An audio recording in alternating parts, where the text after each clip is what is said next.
night out? Wala, masaya naman. Masaya kaming lahat. Maganda yung mga happening. What? Paglabas mo kayo ng bahay, tuloy-tuloy na ang boys night out mo? Ayan, susundan daw namin. What? Tingnan natin. 4, 5, 6, what?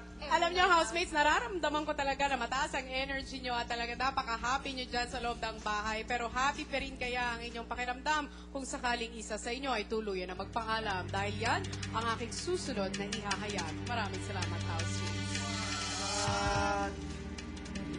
Sino nga kaya ang maa-out sa bahay ni Kuya ngayong gabi? Malalaman natin yan mula kay Mariel. Mariel?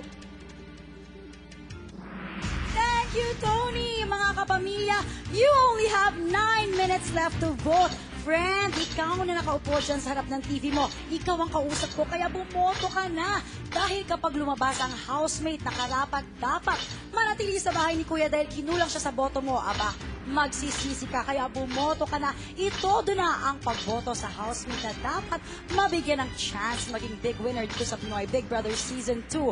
Ang housemate na maliligtas at ang dalawa pang big events sa last 3 weeks sa pagbabalik ng Pinoy Big Brother Season 2. Sa mga nominado, sino ang gusto mong iligtas sa eviction? Sino kina Beatriz at Saisi ang gusto mong iligtas sa eviction? To vote, text BB space name of housemate and send to 2331 for Globe, TM, Bayan, Span, and Sun subscribers. And 231 for Smart, Talk and Text, and Addict Mobile subscribers. Ang gusto ni Kuya, ikaw ang magdesisyon.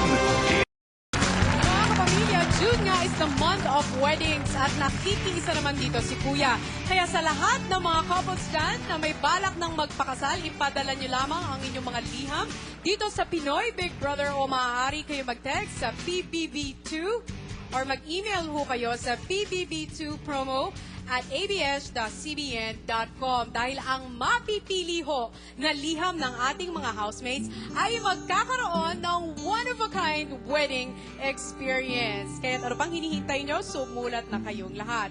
Samantala, kung masaya ang mga kaganapan sa loob ng bahay ni Kuya at kung mataas ang energy ng ating mga housemates dahil sa kanilang mga activities, ano naman kaya ang nararamdaman ngayon ng mga nominado sa puntong ito na isa sa kanila ay maaari nang lumabas sa pagtatapos ng gabi. Babalikan ko ngayon ang ating mga housemates.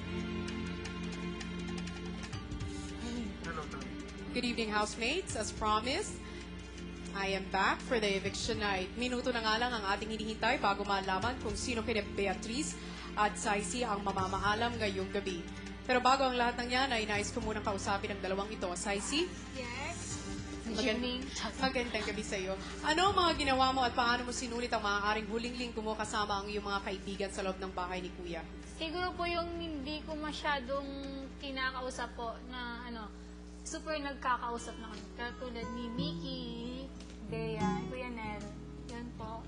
Beatrice, ano mga paghahanda ang ginawa mo kung sakaling ikaw ay lalabas ngayong gabi?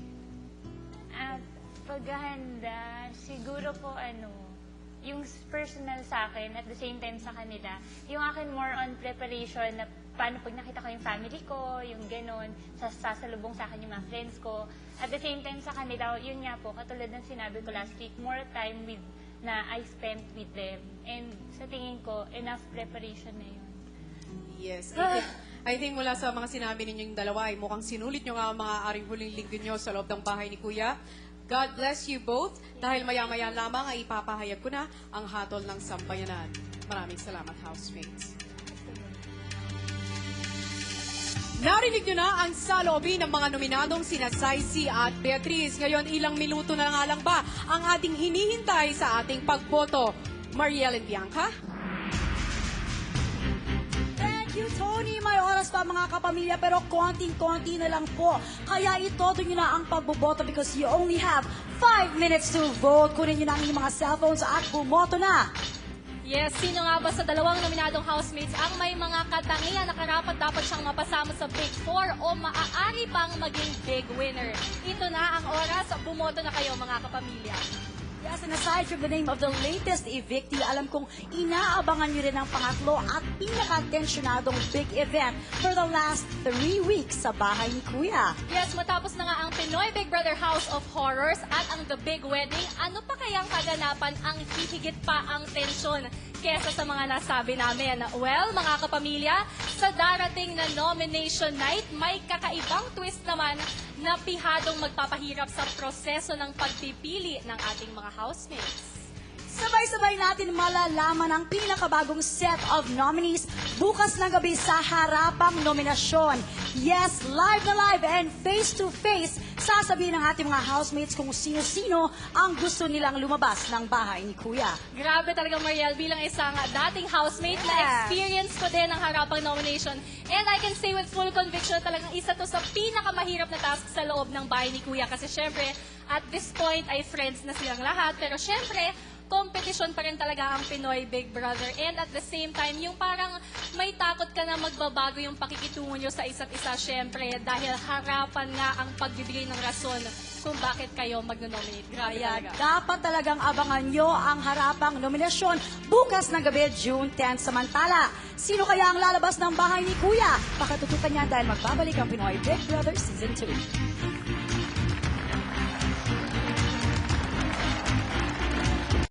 Para sa Big Four at Big Winner ng Pinoy Big Brother Season 2. A bigger residence awaits the Big Winner dahil bibigyan siya ng house and lot sa St. Monique Valley ng Globe Asiatic. Magiging big sa kabusugan ng Big Winner dahil sa engranding kitchen showcase courtesy of Whirlpool. Siguradong bigger ang future ng Big Four sa malalaking cash prizes na makuha nila courtesy of My Marble Tejido. Dahil una ang kalusugan. 200,000 pesos ang mapapanalunan ng 4th Big Placer. 300,000 pesos naman ang para sa 3rd Big Placer. 2nd Big Placer will get 500,000 pesos. Certified Big Millionaire ang Big Winner with 1 million pesos. Big time rin ang dating ng Big Winner pag napasa kanya ang kanyang brand new car. Bigger opportunities will continue even after PBB2 dahil magkakaroon ng sariling business franchise ang Big Winner ng crystal clear water store from SolarX. All drinking water should be crystal clear. At big jet setters ang Big Four with their big package tours around the world from Polo Air Travel and Tours. Hong Kong package for 2 ang mapapanalunan ng 4th Big Placer. At 3 city package tour for 2 in Bangkok, Singapore, and Hong Kong ang makukuha ng 3rd Big Placer. Mag-e-enjoy ang 2nd Big Placer sa kanyang US package tour for 2 in San Francisco, Los Angeles, and Las Vegas. At siguradong happy ang trip ng Big Winner sa kanyang Big European package tour for 2. Bigger talaga ang prizes sa bigger season ng nag-iisang teleserye ng totoong buhay, ang Pinoy Big Brother Season 2. At nagbabalik po ang 8 Eviction Night ng Pinoy Big Brother Season 2. Exciting talaga ang gabing ito.